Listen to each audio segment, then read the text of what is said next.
বিসমিল্লাহির রহমানির রহিম।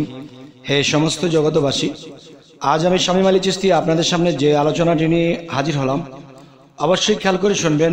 অবশ্যই আমরা ইহকাল ও পরকালে জয়লাভ করতে পারব। সে আলোচনাটি হলো, আমরা পৃথিবীতে এক প্রকার কোরআন চিনে এসেছি, দেখে এসেছি, জেনে এসেছি, পড়ে এসেছি, কিন্তু যাও এক প্রকার দেখেছি, বুঝেছি, চিনেছি, এর মধ্যেও আমাদের বোঝা বাকি আছে। আচ্ছা, তাহলে এক প্রকারে যদি আমরা বোঝার বাকি রাখি, তাহলে আরো তো দুই প্রকার, সে তো অনেক দূরে রয়ে গেছে। তবে সেই প্রকারগুলো যদি আমরা বুঝতে পারি, জানতে পারি, তাহলে এই ইহকালে আমরা আল্লাহর সেই জ্ঞান লাভ করে যেতে পারবো, আল্লাহকে লাভ করে যেতে পারবো, আল্লাহকে দেখে যেতে পারবো। অবশ্যই আপনারা আজকের আলোচনাগুলো খেয়াল করবেন ইনশাআল্লাহ। দেখুন, যে আমরা একটা জিনিস বুঝি যে আল্লাহর তরফ হইতে যে কোরআন নাজিল হয়েছে, তাও দেখেছি রাসূলের মুখে দিয়ে তা প্রকাশ হয়েছে। যেমন আল্লাহ কোনো অলিকে বা কোনো আউলিয়াকে বা কোনো নবীকে একটা বস্তু দিয়েছে, সেটা কিন্তু আমি দেখিনি। আমি দেখেছি কি? দেখেছি যে আমাকে নবী রাসূল দিয়েছে, কিংবা আমাকে কোনো অলিয়া উলিয়া দিয়েছে। আর অলিয়া উলিয়া যে আমাকে দিয়েছে, এটাই আমি জানি, আপনি জানেন। কিন্তু আল্লাহ যে তাকে দিয়েছে তা কিন্তু আমরা শুনেছি, কিন্তু দেখিনি। কিন্তু একজন অলি একজন মানুষকে দিতে পারে সামনাসামনি, এ হলো একটি দেওয়া। আর যখন আমি যার কাছে যে জিনিসটি পেয়েছি, সেটাকেই মনে করতে হবে যে হ্যাঁ আমি পেয়েছি।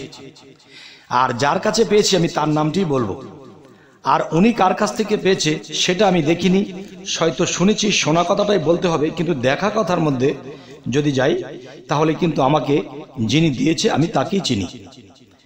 আচ্ছা, তো আজকের বিষয় হলো যে 30 পারা কোরআন। এই 30 পারা কোরআন আল্লাহর তরফ থেকে এসেছে, রাসূলের মুখ দিয়ে বের হয়েছে, এবং সেই কোরআন কাগজে লিপিবদ্ধ হয়েছে। তাহলে এই কোরআনটিও কিন্তু সেই গোড়া থেকে এসেছে। কিন্তু এই কাগজ কোরআনের মধ্যে আমরা যা পড়ি তা সম্পূর্ণ বুঝে নিতে পারি না, যার ফলে আমরা হাদিসের উপরে ভরসা করে চলি। কিন্তু হাদিসের উপরে ভরসা করে চললে এগুলোর মধ্যে কিন্তু মানুষ হাত লাগিয়েছে, যে জিনিসগুলোকে তারা এদিক সেদিক করে ফেলেছে, কিন্তু কোরআনের মধ্যে হাত দেওয়া যায়নি। আর হাত দিলেও একটা জিনিসের মধ্যে হাত দিয়েছে, সেটি হলো আল্লাহ কোরআনে যেটা বোঝাতে চেয়েছে সেই জিনিসটি ব্যাখ্যা না করে বা তাফসির না করে এটাকে অন্য কথা লাগাই দেওয়া হয়েছে। যে অন্য কথা লাগানোর কারণে আমাদের মাথাটা আরো নষ্ট হয়ে যায়, পরে আল্লাহর পথ পেতে আমাদের কষ্ট হয়ে যায়। তো আমরা শ্রেষ্ঠ কিভাবে হব? আচ্ছা, তো এখন আমি যে কথাটি বলবো, যেমন কাগজ কোরআনটি, সেই কাগজে লিপিবদ্ধ করা আছে, যাকে আয়াত কোরআন বলা হয়। এখন আয়াত সিরিয়াল বাই সিরিয়াল ঠিক থাকলেও আমাদের বোঝার বেলায় ঠিক নেই। তাহলে এই কোরআনকে বুঝতে হইলে আমাদের আরো একটি কোরআন লাগবে। যেমন একটি কথা বলেছিলাম আমি অন্য আলোচনায়, সেটি হলো, দেখুন, যে কাগজের মধ্যে যে কোরআনটি এসেছে, সেই কোরআনটি বুঝতে হলে আমাদের আরো একটি কোরআন আছে, সেটি হলো দেহ কোরআন। আর দেহ কোরআনটি হলো আল্লাহর আরবি অক্ষরে সমস্ত বডিটাই আল্লাহ তৈরি করেছেন, সৃষ্টি করেছেন। কিন্তু সেই দেহ কোরআনও আমরা বুঝি না। তাহলে কি করে আমরা সেই কাগজে আয়াত কোরআন বুঝবো?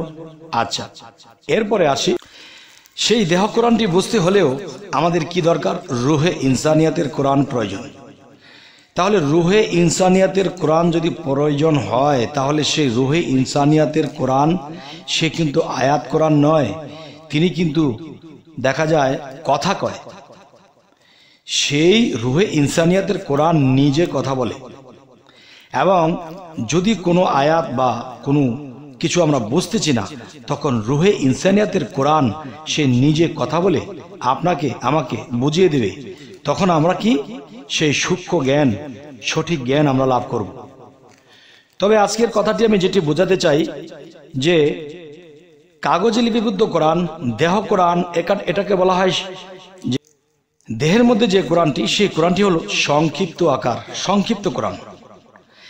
আচ্ছা, আরেকটি কোরআন যা অফুরন্ত কোরআন, যার কোনো শেষ নেই, সেটি হলো রুহে ইনসানিয়াতের কোরআন। এখন আমরা কোরআনের মধ্যে যে আয়াত কোরআন পড়তেছি, এটা পড়ে কিন্তু আমরা অনেক কিছু ভুলের মধ্যে রয়ে গেছি। একে শুদ্ধ করতে হলে একজন দেহ কোরআনকে ধরতে হবে। আর সেই দেহ কোরআনটি কি? দেহ কোরআনটি হলো যার যার মুর্শিদ। সেই মুর্শিদ আমাকে দেহ কোরআনের বুঝ দেবে। আমার দেহের মধ্যে কোথায় কোন অক্ষর, কোথায় কি আছে, আমার পরিচয়, আল্লাহর পরিচয়, ফেরেশতাদের পরিচয়, শয়তানের পরিচয় পর্যন্ত আছে। এখন শয়তান আপনার আমার কোন স্থানে বসে আপনাকে আমাকে ধোঁকা দিচ্ছে, আমাদের জ্ঞানকে এলোমেলো করে দিচ্ছে, দুনিয়ার লোভ লালসার মধ্যে লিপ্ত করে দিচ্ছে। তাহলে আমরা সেখান থেকে বাঁচতে হলে আমাদের কি করতে হবে? রুহে ইনসানিয়াতের কোরআন পর্যন্ত পৌঁছাতে হবে। আর সে রুহে ইনসানিয়াতের কোরআন কিভাবে, কোথায়, কিভাবে সংরক্ষণ আছে? যেমন আল্লাহ একটি কথা বলেছিল যে আমার কোরআন কেউ ছুঁইতে পারে না, আমার কোরআন কেউ ধরতে পারে না, আমার কোরআন আগুনে পোড়াতে পারে না, আমার কোরআন পানিতে খসে না, আমার কোরআন কেউ নকলও করতে পারে না, আমার কোরআনকে কেউ বিচ্ছিন্ন করতে পারে না। তাহলে আল্লাহ যদি এই কথা বলে থাকে, তাহলে আমরা বলবো কি যে এক সময় দেখা গেছে হেফাজতের যে একটা গন্ডগোল হয়েছিল, তখন কিন্তু বাইতুল মোকাররমের আশেপাশে অনেক কোরআন আগুনে পড়ে গেছে এবং অনেক কোরআন পানিতে খসে গেছে, তা বিচ্ছিন্ন হয়ে গেছে। তাহলে আল্লাহ যে বলেছে যে আমার কোরআন নকল করতে পারে না, পানিতে খসে না, আগুনে পড়ে না, তাহলে সেই কোরআনটি কোথায়? আর সেই কোরআনটির কথা আল্লাহ বলেছে, আমি সেই কোরআনটি আমি সিদরাতুল মুনতাহায় পড়ে আমার সেই কোরআনকে আমি সংরক্ষণ করে রেখেছি। সেই কোরআন আগুনে পড়ে না, পানিতে খসে না, নকলও করিতে পারে না, অপবিত্ররা কখনো স্পর্শ করতে পারে না। তাহলে সেই কোরআন পর্যন্ত আমরা কিভাবে পৌঁছাবো? সেই কোরআন পর্যন্ত যদি আমাদের পৌঁছাতে হয়, তাহলে আমাদের কি করতে হবে? সেই কোরআন পর্যন্ত পৌঁছাতে হলে সর্বপ্রথম আমরা পাতার কোরআনে চলে যাব, আয়াত কোরআনে চলে যাব। এই আয়াত কোরআনের মধ্যে এমন এমন জায়গায় এমন কিছু লেখা আছে যা অনেক কিছু তাফসিরের মাধ্যমে এটাকে ঢাকনা দেওয়া হয়েছে, কিন্তু সেই ঢাকনাকে খুলতে হলে একজন কামেল মুর্শিদের প্রয়োজন, কামেল ওলিয়া আউলিয়ার প্রয়োজন, যার সাথে আল্লাহর সংস্পর্শ বা যার সাথে আল্লাহর সম্পর্ক রয়েছে। সেই ব্যক্তি একমাত্র পারবে সেই রুহানি জগতের যে কোরআন, সেই কোরআনের সাথে কথা বলিয়ে দিতে, সম্পর্ক করে দিতে। তাই আমাদের কি করতে হবে? যে আমাদের একজন কামেল মুর্শিদের কাছে যখন আমরা যাব, তখন তিনি আমাকে কি করবেন, আপনাকে কি করবেন? তিনি এই দেহ কোরআনটিকে দেখাবেন, দেহ কোরআনের কোথায় কি, কিভাবে, কোন পরিচয় কিভাবে রেখেছে তা দেখাবেন। এরপর আপনাকে যে সাধনা দেবে, যে হযরত মুহাম্মদ সাল্লাল্লাহু আলাইহি সাল্লাম তিনি হেরা পর্বতের গুহায় যখন 14.5 থেকে 15 বৎসর তিনি সাধনার মধ্যে ছিলেন, তখন কিন্তু নবীজির চুল, দাড়ি, হাঁটু ছাড়িয়ে গিয়েছিল। তাহলে তিনি কিন্তু ধ্যানমগ্ন অবস্থায় তিনি এরকম হালে কাটিয়েছিলেন। আর তখনই সেই রুহে ইনসানিয়াতের কোরআন নবীজির উপরে এসেছে এবং সেই রুহে ইনসানিয়াতের কোরআন নবীজির সাথে স্বয়ং কথা বলেছে। তখন সেই কোরআন কে কাকে দিল? তখন রাসূল রূপে খোদা, খোদা থেকে রাসূল নাহি জুদা, এক সুতায় বাঁধা। তাই বলবো যে রাসূল রূপে রাসূলের কাছে এসেছে, রাসূল রূপে রাসূলের কাছে এসেছে, এসে সেই কোরআন তিনি জীবিত কোরআন হিসেবে তাকে পেয়েছেন এবং তিনি নিজে কথা বলে তাকে শিক্ষা দিয়েছেন, তাকে ধ্যান ধারণাগুলো দিয়েছেন। তখন এই কথাগুলো কোরআনে লিপিবদ্ধ করা হয়েছে। আচ্ছা, তাহলে হযরত মুহাম্মদ সাল্লাল্লাহু আলাইহি সাল্লাম তিনি কিন্তু নবী। সে যদি সাধনা নাও করতো তবু তিনি নবী। হেরা পর্বতের গুহায় 15 বৎসর ধ্যানের দেশে যদি নাও থাকতো তবুও তিনি নবী। তাই আমি বলবো, হে সমস্ত জগতবাসী, তিনি সাধনা কেন করলেন? আমাদেরকে দেখিয়ে দিলেন যে হ্যাঁ, তোমাদেরও এই হেরা পর্বত গুহার যে সাধনা, এগুলো করতে হবে। তাহলে আপনার মানব দেহের মধ্যে সেই হেরা পর্বতের গুহা কোন জায়গায় আমি আপনি কিন্তু জানি না।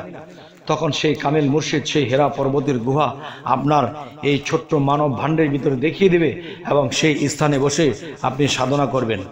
সেখানে বসে সাধনা করতে করতে নিজের দেহ কোরআনকে আপনার চেনা হয়ে যাবে এবং সেই দেহ কোরআনকে যখন আপনি চিনে যাবেন, তখন আপনার কাছে আল্লাহর তরফ হইতে সেই খবরাখবর হবে, এলমে লাদুনি আসবে। তখন তার মাধ্যমে আপনি নিজে সেই জীবিত কোরআন থেকে নিজে কথা বলে আপনাকে বলবে, আর সেই কোরআনটি সিদরাতুল মুনতাহা পুরে বসা, সেখানে বসে আপনাকে শিক্ষা দেবে। তাহলে কোরআন কয়টি হলো, কয়টি স্তর হলো? একটি হলো কাগজ কোরআন, একটি হলো দেহ কোরআন, আরো একটি হলো রুহে ইনসানিয়াতের কোরআন। আর সেই রুহে ইনসানিয়াতের কোরআন বেলায়েতের যুগে যারা বেলায়েতকে পাশ করেছে, যারা সাধন সিদ্ধ লাভ করেছে, যারা নিজেকে পবিত্র করেছে, তাদের কাছে সেই ইলমে লাদুনি আসবে। আর সেই ইলমে লাদুনির মাধ্যমে আপনাকে আমাকে সেই জ্ঞান দান করা হবে। তবে হে সমস্ত জগৎবাসী, এই জিনিসগুলো যদি আমাদেরকে বুঝতে হয়, জানতে হয়, তাহলে কিন্তু শুধু কাগজ কোরআন নিয়ে বসে থাকলে, সারা জীবন তাফসির পড়লে আমাদের লাভ হবে না। অবশ্যই একজন দেহ কোরআনের কাছে যেতে হবে। আর সেই দেহ কোরআনটি হলো একজন আল্লাহর আউলিয়া, একজন সাধু পুরুষ, একজন পবিত্র মানুষ, একজন সুফি। তার কাছে গেলে আমরা সেই দেহ কোরআনের সাথে সাথে, আমরা সেই সাধনার সাথে সাথে আমরা সেই রুহে ইনসানিয়াতের কোরআনকে লাভ করব। তখন আপনার কাছেও আল্লাহর তরফ থেকে সেই খবর আসবে। তবে হে সমস্ত জগৎবাসী, আজকের এই আলোচনা আপনাদের কেমন লাগলো? আর আপনারা সামনে কি ধরনের আলোচনা চাইছেন অবশ্যই জানাবেন। আমাদের এই চ্যানেলটিকে সাবস্ক্রাইব করে রাখবেন। সকলে ভালো থাকবেন। আল্লাহ হাফেজ।